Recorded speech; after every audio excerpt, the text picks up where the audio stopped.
BS.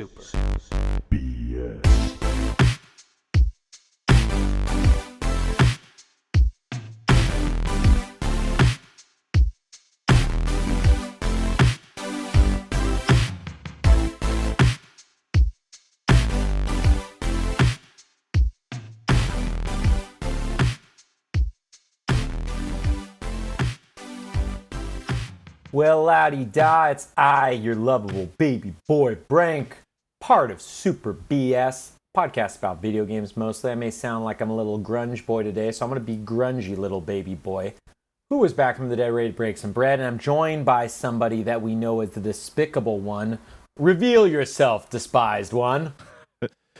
Jank the Despised. I thought for a minute here I was talking to Eddie Vedder of Pearl Jam. Is that not you, Eddie, out there? Oh, that's me. I'm Eddie Vedder, bro.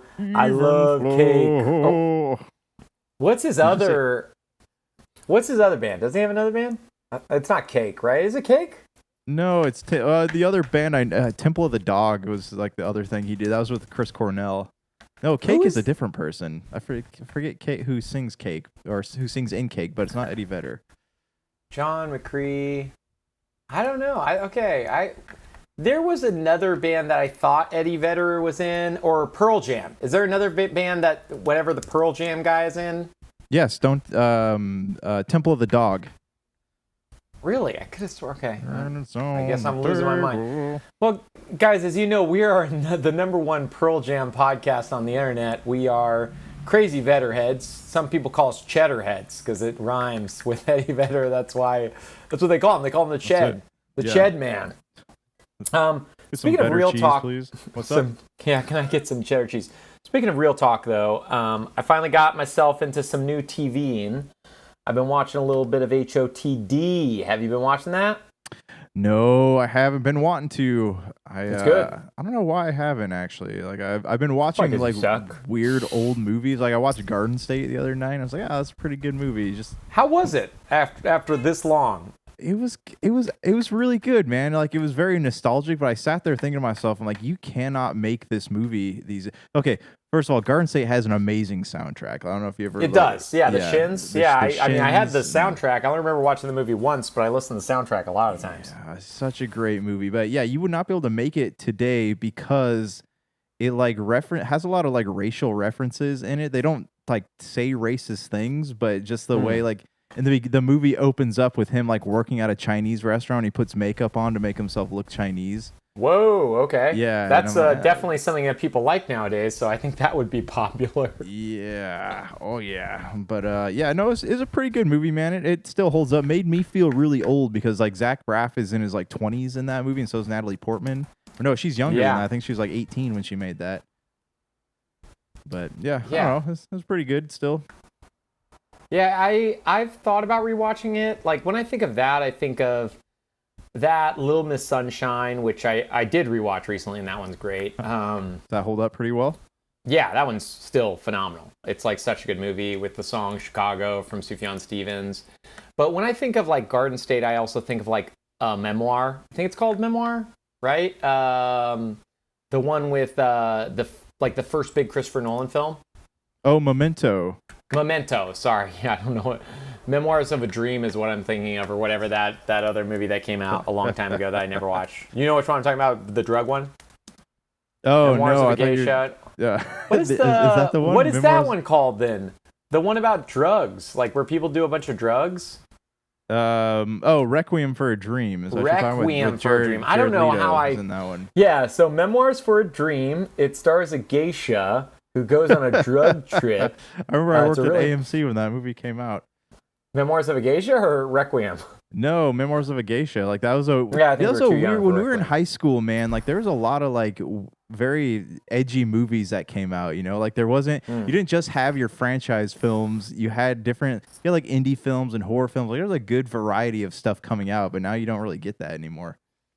Yeah, I do feel like there's just less movies being made, and we've discussed this in the past, but it's like especially with the marvelization of cinema, I guess if you want to call it that, there's just like less interesting things being made. Like when we were young, sequels were not nearly as big, right? Mm-hmm. Like the first time I remember sequels were like the Pirates of the Caribbean and the Spider-Man. Before that, it's like, yeah, they didn't have a ton of sequel things. That was always huge when it was like, you know, otherwise you had like James Bond and a few others, but that's not what it is now where it's like, oh, every single movie's connected and you need to watch 90 movies. Right. So, yeah. Are you going to watch any movies soon? Is there anything that you're looking forward to?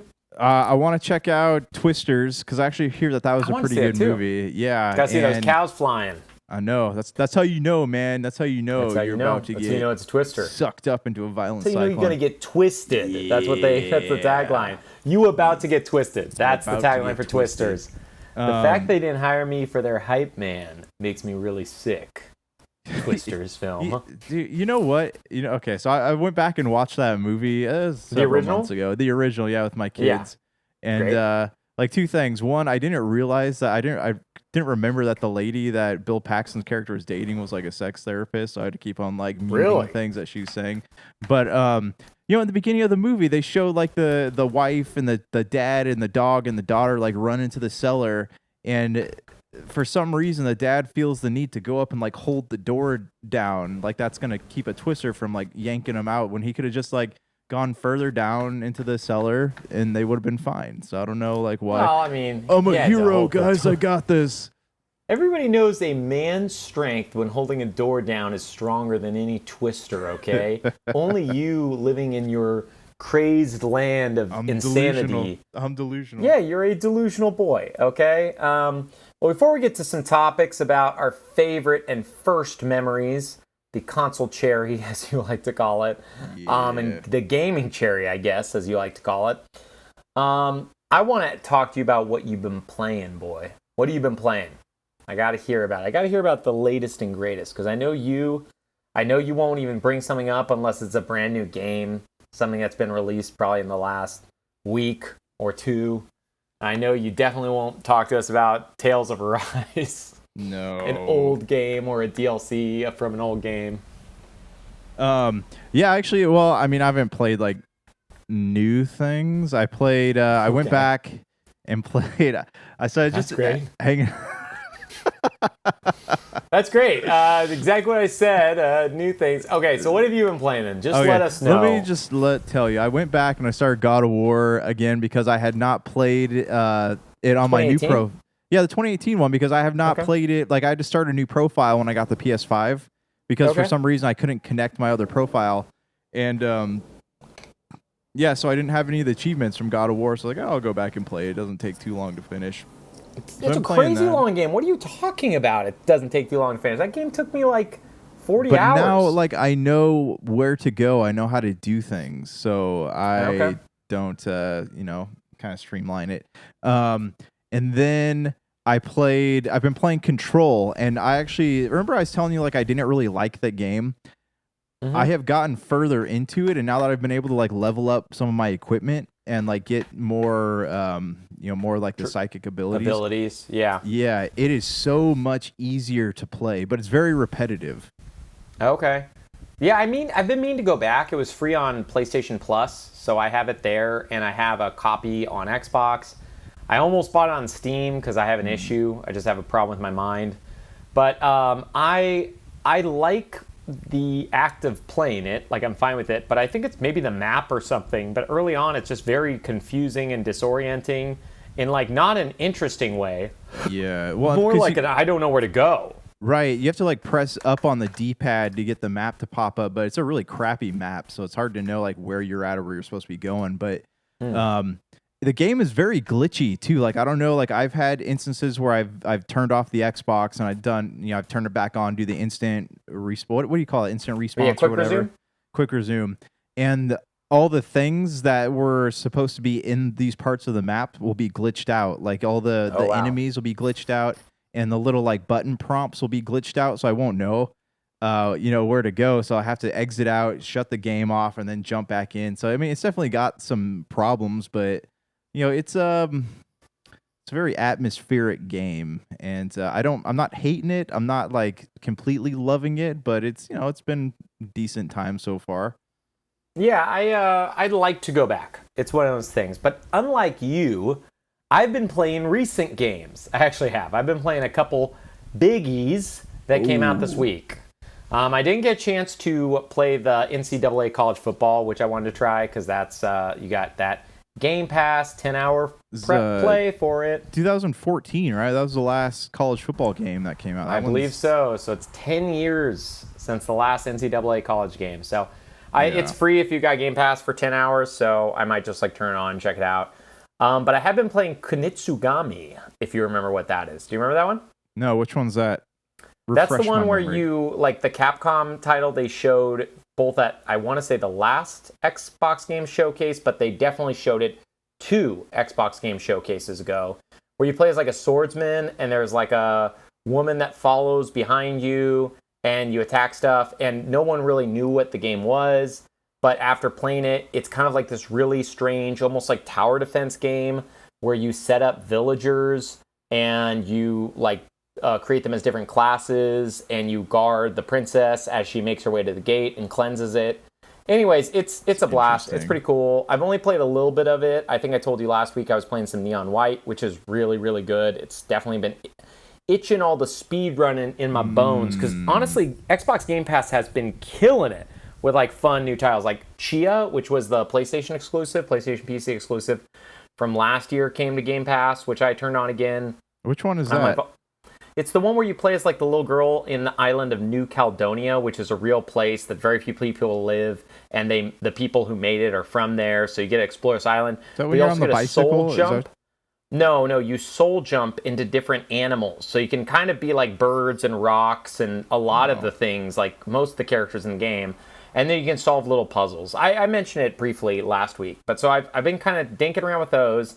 And then on a whim, I've been having a long work week. So on a whim, I turned on my old Switchy Poo and I bought something called, let me actually search the name because... What kind of gamer are you? Don't remember what games you purchased? Well, because this name is the dumbest name ever, but Nintendo World Championships NES Edition. Oh, that's right. Yeah, I remember that. That was at the last Direct they were talking about that. Yes, yeah. It's been announced a while ago. And we talked about it quite a few times at the show. I think originally I said I had no interest in getting it. But I think it was a mix of it being like a $30 price point and what the game is, which is essentially like WarioWare style micro games where you're doing like speed runs that take anywhere from like 5 to 30 seconds to do. You play Mario 1 and you jump and you get the first mushroom. Like, and how fast can you get that, right? Or how fast can you get to the flagpole in 1-1 Mario? Do they still do that? Like, do they still do the speed run stuff? Well, that's what the whole game is. It's just that. So no, but I mean, like professionally, do they have like the yearly because they used to have yearly competitions? Yeah, Awesome Games Done Quick. Awesome Games Done Quick. They've got that. I don't know what else they have, but that's the biggest one I know of. That's different titles every year. They have like lots of RPGs and random other games. But yeah, the speedrunning community is huge. I'm not like trying to get into that community. I just liked the nature of this. It's essentially objective-based portions of these games, right? Yeah. Like I got to the final one, so I'm going to spoil one little thing from one of the 13 games. But they have like anywhere from like 8 to 30 challenges per game. I forgot how many is. I think it's 156 is what the total is for the micro games. But so I got the end challenge for Mario 1, right? And for that end challenge, you are supposed to... you're supposed to go to the end of the game from 1-1 using warp pipes, going through 4, then through 8. And they show you how to do it if you watch this video, right? Like they'll show you where the warp pipes are. But then you have to get to 8-4 and kill Bowser as fast as possible, right? And beat the game. Yeah. So, I mean, you're talking about probably 8 to 10 minutes of play that you're speedrunning and trying not to die and trying to like... when you die, it doesn't stop you, but it takes the time to like rewind you. So you'll lose that time, right? Oh, so you just got to start from scratch at that point then. Unless you don't mind getting a slower thing, and then you get ranked based on that, and the ranking gives you these coins, and through coins you either use them to buy more missions or micro games, or you use them to buy like little plaques and stuff so you can like ornament your character.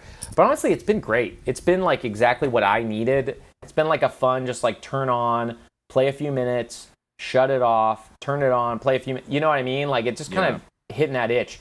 some of the games are less fun to play than others. Like, I forgot how little I like Excite Bike. As a kid, I loved Excite Bike. As an adult, a lot of people do. Oh, I loved it. It was one of my favorite games. As an adult, it was like every Excite Bike challenge I've kind of dreaded. Like, I don't really enjoy playing it. But yeah, man, that kind of actually leads us into our topic, unless there's some other game that you want to discuss. Our topic is about that first gaming that we got, that first gaming that you remember ever, and then we might discuss some of our first gamings on different consoles. We'll see how much time we got. So hit me with that number one first game you ever remember, the first video game you played. And we're not talking about arcades, right? We're talking about home consoles. Yes. All right, let me paint a picture for you, all right? Okay. It was Christmas of 1993, all right? Okay. Little baby boy Jank walks out of his room. Despised one. Right, the despised one walks out of his room. There's a Christmas tree, with all the weird precious moments shelves around it, and the angel on the top. That was also precious moments. We had the shaggy carpet. Anyways, I got handed this box, and this box is a pretty decent sized rectangle. Tear this box open. You know what's inside this box? Probably trash, if I assume what your parents are giving you because you're a despised one. Is it true. Trash? Well, I actually came from the trash because that was my bedroom. Okay. It was a trash Sega... to trash. You got more trash for your new room. More trash. It was a Sega Genesis, man. And you know what that Sega came with? The Lion King and 2 controllers. Really? It did, yeah. Your parents got you the Lion King as your first game? Well, it came with the Sega, with a console, so they bought me. There was like a bundled Sega Genesis with Lion King. Yeah, there was. You are literally blowing my mind right now. Sorry, I'm like interrupting. I didn't think Lion King. Yeah, the Lion King, and then they also got me, off to like a side thing. They got me Sonic and Knuckles. Yeah. I'm looking this up. Okay, that's crazy. But yeah, dude, that was my very first video game console because I didn't even have a Game Boy or anything at that point. I'd been over to my friend's house and they had a Sega already. They've been playing Sonic Spinball and things like that. But yeah, I don't know. Like I played Sonic and Knuckles first, obviously, but like I dabbled in the Lion King, and I remember the Lion King. Like that was the most difficult game I'd ever played. I mean, it was only the second game I'd ever played, but it was crazy difficult. And even as an adult, like I went back and bought the collection for that came out not too long Switch, ago? For my kids. And it's still like my wife is good. She's decent at it, but it's still insanely difficult. You wanted to torture the kids, or why did you get it for them? I don't know. I wanted to see myself if it was easier. Like even like now as an adult, I still suck at it. Like I can't. It's the jumping mechanics. You have to time that just right, or else you will die every time you try to do something. And if I would have known you were about to do the Lion King, man, we would have started. Yeah. Yeah, that's it. It's that's like racist. That, and it goes, don't do that. Yeah. You are a jerk, okay? Oh my gosh. Cancel. That's how it goes.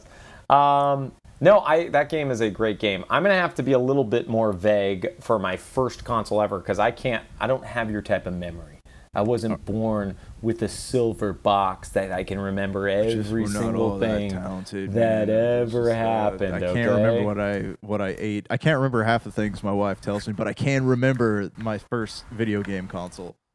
Yeah, but I will say the little memory I have is my first video game memory ever is my parents bought my sisters, who were older than me, an NES. I want to say this was like 92 or 93.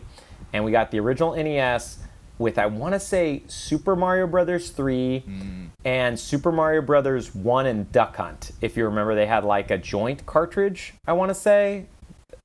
I could be wrong, but I feel like there's a Super Mario Brothers and Duck Hunt cartridge. There's a game where you can play as Mario in the Duck Hunt.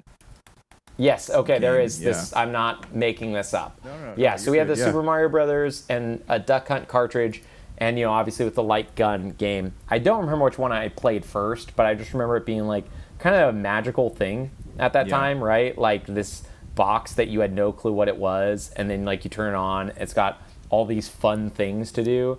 And especially like Duck Hunt as a kid, Right. Like even more than like Mario, because as a kid, if you remember, it's so hard to finish a game. A game like Mario takes years, it feels like, because you're like, I can't do this. I'm gonna die. I can't make this one jump. That's But Duck Hunt was a game that you just turn on and you just shoot ducks. It's like not a game that you win or lose, right? And Did you have do you have the peripheral for it? I had everything came with the light gun. Yeah, of course. You gotta put light. What are you crazy? Are you crazy, boy? You use the D-pad, man. But yeah, man, the original NES was my first console. Well, let's go to a second console. What is the next console that you remember getting and playing games on as a kid? And what the first games you remember getting? So it was 1995, I think, when I got PlayStation 1 was my next console that I got. Okay. I think it was 95 or 96. I think it came out in Japan in 94. I don't know if my memory serves. But anyways, it came. So remember, Costco used to sell video game consoles. Like you could go and they didn't have like a huge section for them, but they would come in like thick plastic packaging. So you'd have the PlayStation, and then there'd be further down the plastic there'd be a controller, and then on the other side of the plastic there'd be like a game in there. Do you remember that? Not at Costco. Vaguely, maybe. Okay, all right, but yeah, this came from Costco. It was wrapped up as addressed to me and my brother. So we opened it, and it had the PlayStation, had the two controllers. You know, every PlayStation came with a demo disc, but we got Jet Moto with the PlayStation. So we opened it up. We played that. Jet Moto is it's not easy. Did you ever play those games? Jet Moto? Yeah, I love Jet Moto. Jet Moto and Jet Moto 2 are like some of the funnest games ever. Oh, yeah, they're great. Yeah, and then I remember, I think more than I played Jet Moto, though, I sat down, I played that demo disc like over and over again, because it had Medieval on it, it had Spyro the Dragon was on it, it had a couple fighting games on it, I don't remember. And how great were demo discs? Dude, I know. Did you ever subscribe to PlayStation Magazine? I think so. I know I would get it pretty often just so I could play all the games and stuff. Mm-hmm. Yeah, but, those always came with the demo disc too. Like I love that, man. Like I miss those days of like gaming publications. And they had the disc and you could check out all the games.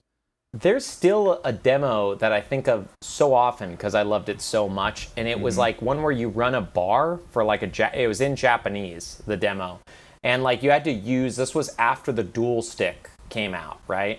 Okay. The Dual Shock, I think it was called. Shock, yeah. Yeah, this was after it came out, and you would have to like twist it slightly to pour the beer, something that obviously a lot of other games have done now. What that is. And it was like this old PS1 restaurant game on demo discs, and it was like funny because I only remember it in Japanese. Is it language on Japanese bartending? No, it sounds like it's called Ore no Ryuri. Ore no Ryuri is what people say it is. Yeah, This is totally it. Ore no Ryuri. And it's like, it was like just a fun game. You just like chop stuff. It was in a Summer 2000 PlayStation Underground jam-packed demo. Oh, nice. So, like, if you look into it, like, you might remember it because it was, like, a fun one where you, like, prep all the stuff to send. But for my second console, and I'll probably be going a little bit slower, but I'll try to speed up and catch up to you here. My second console, so I'll do second and third, was the Sega Genesis. I remember getting it for a birthday one year. I normally got a few games when my parents would give me a console. I honestly couldn't tell you what the first game I got was. I assume it was a Sonic. The game I remember the most from being a child was Sonic Spinball. That was the one I remember the most. I love that game. I loved Sonic Spinball. And I would also play Columns, not Bejeweled, I was about to say. Columns, if you remember that, like Tetris spinoff. I don't know why, but I played that one a ton on Sega Genesis. That, and I think it was a dual cartridge. Columns and Sonic Spinball. Okay, because I remember Sega also, they used to, like further on down the line, they used to come out, they had the 6-pack cartridge in that. Remember that had like Streets of Rage and Shinobi Ninja and a couple other things in there. Oh, okay, yeah. But by the way, I am wrong. There was not a dual cartridge for Sonic Spinball and Columns. I guess I just played those two the most. But you just lost like 10 listeners now. Thank you. All the listeners. I mean, we probably lost 10,000 because we have so many thousands of listeners. Can't even get his facts straight. That the tens of thousands will leave if we say anything.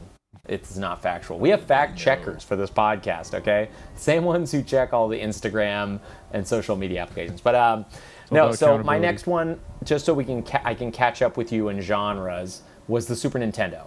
And the most memorable game, I can't remember again if it was the first, but this is the one that I remember getting, was Donkey Kong Country. It was when I believe when I got the Super Nintendo, but I could be wrong about the time that I got it. And I want to say it was the first game I got with it. And it was my birthday, and I remember opening that and playing it. And Donkey Kong Country came with like a VHS tape, or maybe I got the VHS tape before. Do you remember the one that they sent to a lot of people's house where people sneak into the Nintendo headquarters and they show you the game early? And like, I don't even know how that VHS tape is magic, man. I don't know how it got to my house. I don't think my parents got it for me. You know what I mean? Like, how did they get that to people's houses? Because so many people watch that VHS Donkey Kong Country tape. Anyways. Collector's item. That game was incredible. That's like one of the first games that I don't know if I finished, but I remember getting pretty much to the end really early on. Like, it's just a really, really, still, I think, one of the best platformers like ever made. Absolutely. And honestly, I'd prefer to play Donkey Kong Country over Super Mario World. Like if you put 1-to-1 against it, which is crazy to say, right? Like Super Mario World's also incredible, had so many secrets, had so many fun things. But Donkey Kong Country was just like next level good with a lot of things. The music, like everything. You know what's crazy? Let me go. Go ahead. Jump in for a minute. I didn't really have a lot of friends. I had one friend that had a Nintendo when I was growing up. Really? I used to like go to his house and play. But a majority of my like Nintendo playing happened at the dentist, you know, because they had you go and wait. Like as my brother and sister were getting their teeth done, I'd sit there and play. Yeah. I'd play Donkey Kong Country, Super Mario World or whatever. Then like he upgraded to the Nintendo 64, so I'd sit there play Nintendo 64 all my brother and sister. But you know, my friends did have the Nintendo 64. But anyways, some of my earliest memories on that console are at the dentist. What? Yeah, I mean, honestly, it makes you kind of excited to go to the dentist. What was the N64 game that he had for the dentist's office? Do you remember? Diddy Kong Racing. So random. Not Mario Kart, not Super Mario 64? Nope. It was Diddy Kong Racing. My neighbor had a Nintendo 64, and anytime, like, what am I trying to say? Like his parents were divorced, you know. So whenever he was off at like his parents or his mom's house, I would always go next door and they just let me in and play Nintendo 64. So that's how I finished Mario 64. I played Mortal Kombat, Sub-Zero, Mario Kart, Diddy Kong Racing. Like he had all the hits, you know, so I was able to sit there and play a lot of those. So you played his games while he wasn't there, even though he was like supposed to be your friend? Yeah, man. That's what gamers do, bro. Well, so I can catch up with you. I'm going to get through the next era real fast. So the next console that I remember, and this is finally where we get to points where I actually remember what I got, was the Super Nintendo 64. And I remember the first two games I got with it were Super Mario 64 and Wave Race 64. Obviously, Super Mario 64 was the first game I played. That game is incredible. It still holds up to this day. One of my favorites. When I think of like favorite gaming memory, honestly, Mario 64 is easily up there with Donkey Kong Country with anything, right? Like Mario 64 is just like amazing.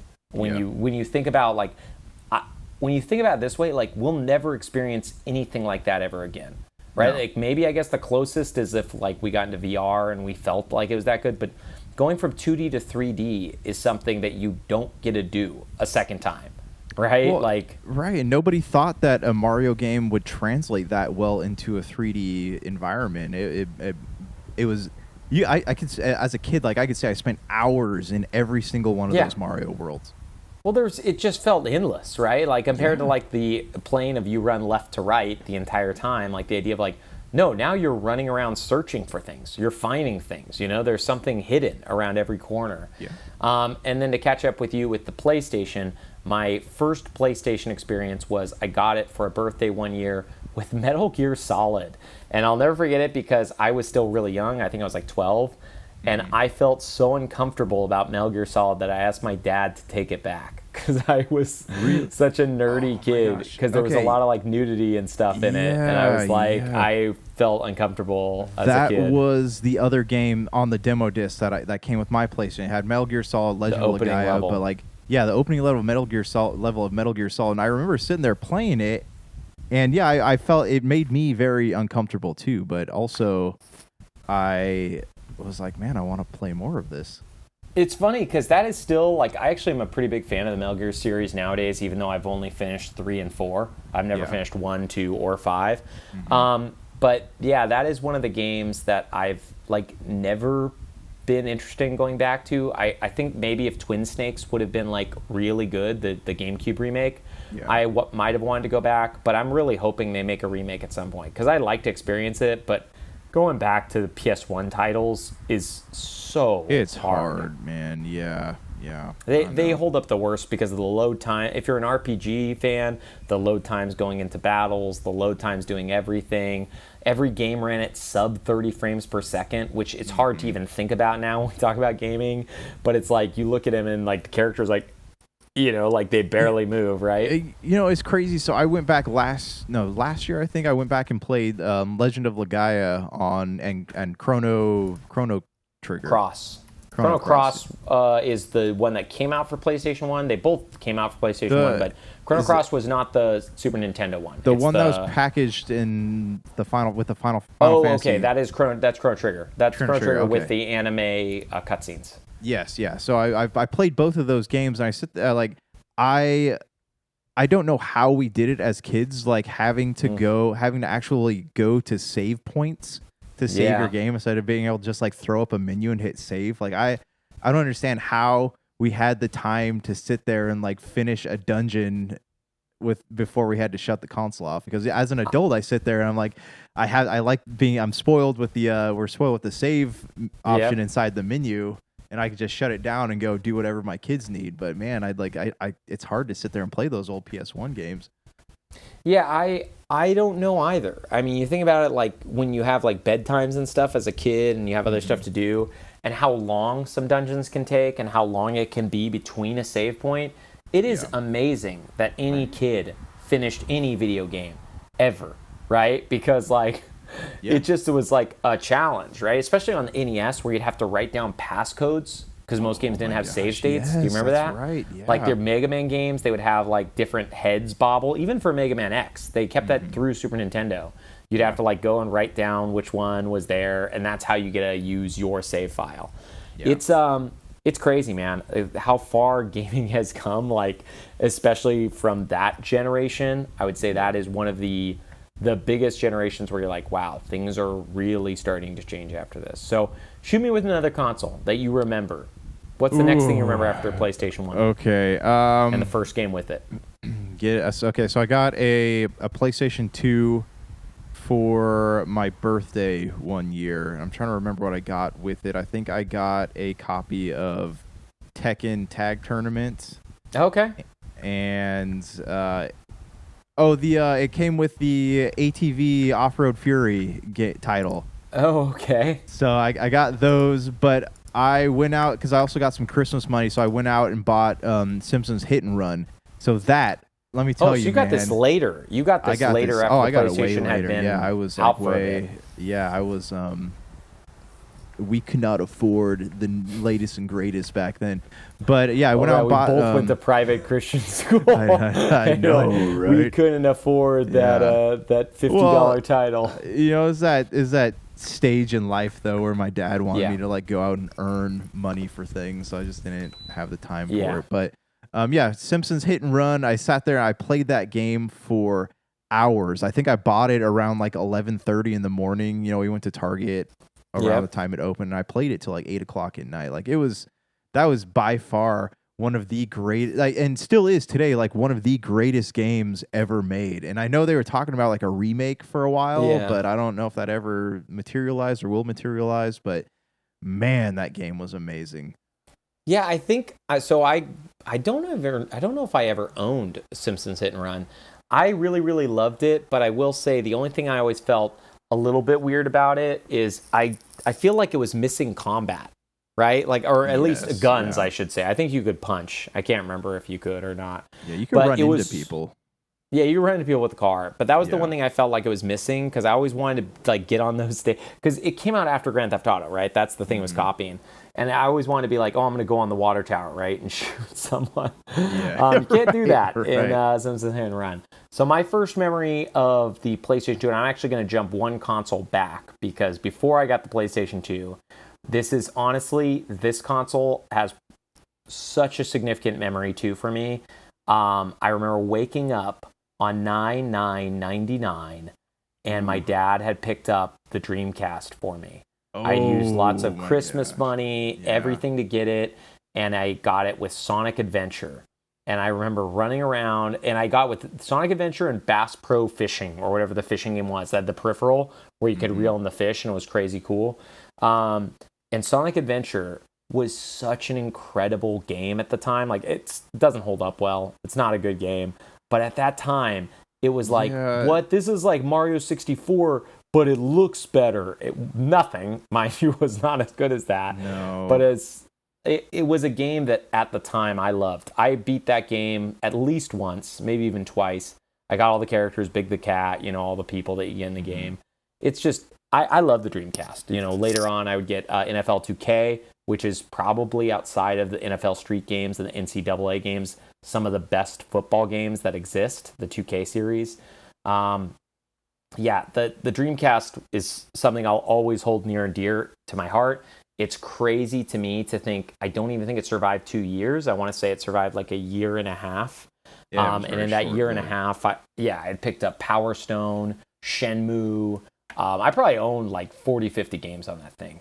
The only area where it was always weak was RPGs, but the two biggies that were there, Skies of Arcadia and Phantasy Star Online, are honestly some of my favorite RPGs like ever. So it's a weird one, man. But and then my PlayStation 2, also a pretty big memory for me. Not as big, but I had rented the PlayStation 2 when I was in Kansas. This was like after it had come out, but if you remember, the PlayStation 2 was really hard to find.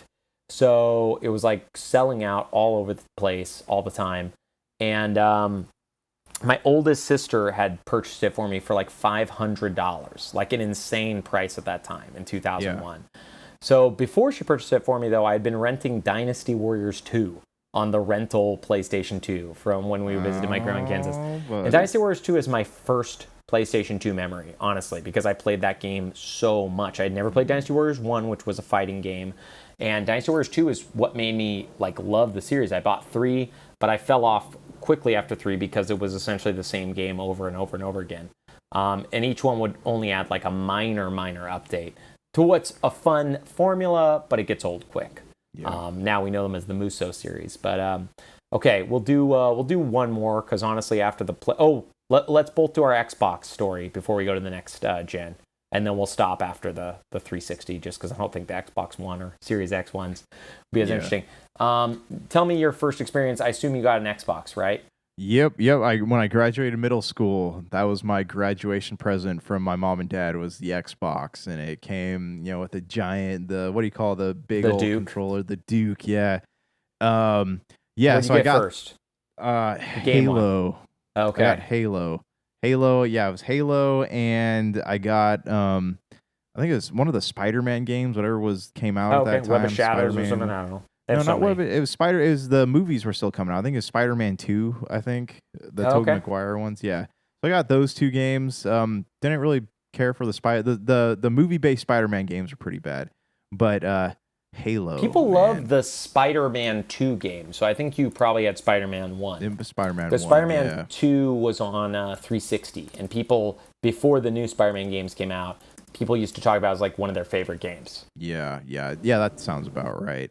But Halo was where it was at, man, because that was what all of my friends were doing that summer. Everyone was taking their Xboxes over to each other's houses, lining up, playing Halo, drinking Mountain Dew or Pepsi or whatever, eating pizza. Like that was what allowed me to not fit in with my peers, but like hang out with my friends over the summer.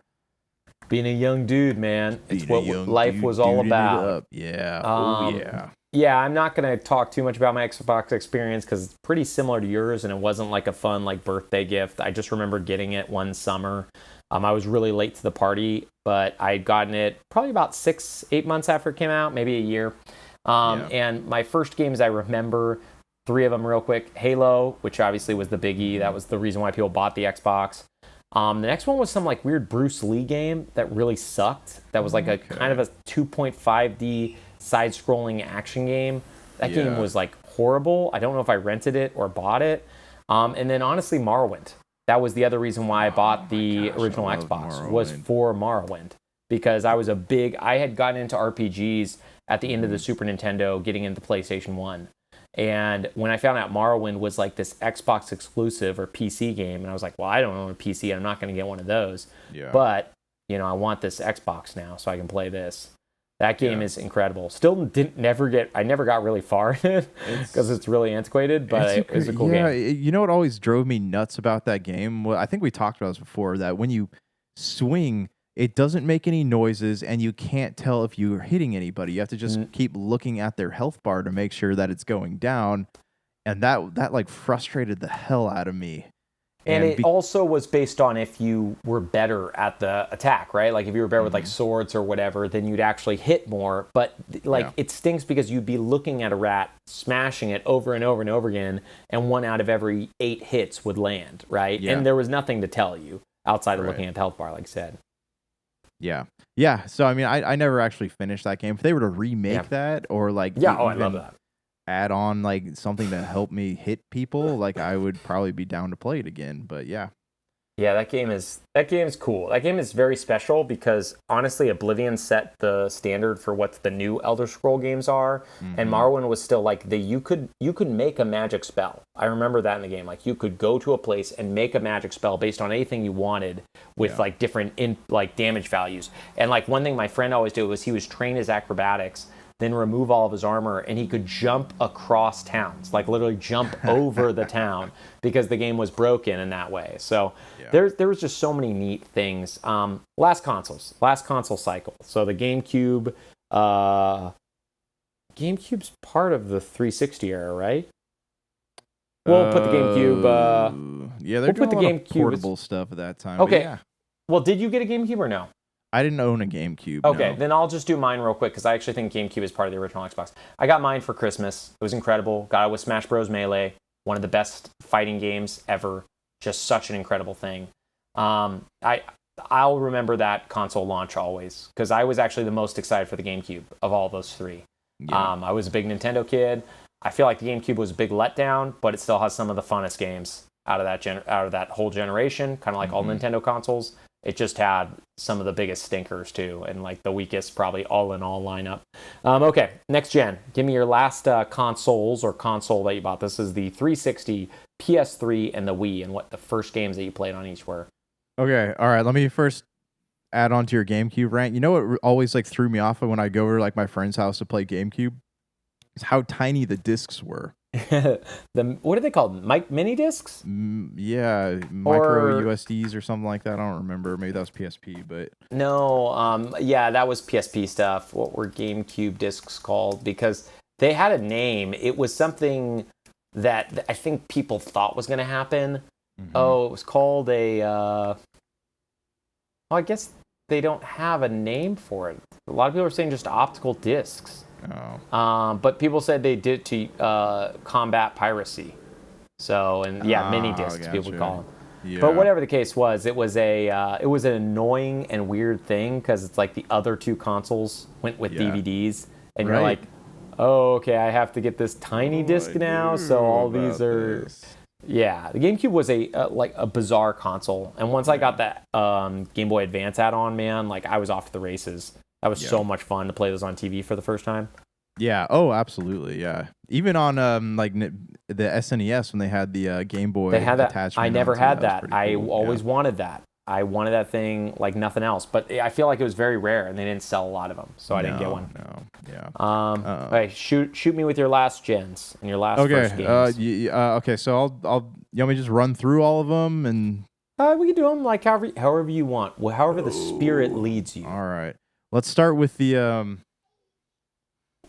Let's start with the Xbox 360 I got before the PlayStation 3. All right, so Xbox 360 came out. What an era of video games that was. Like they had some huge, like the birth of some brand new, really amazing franchises. There's great games came out literally every month that year.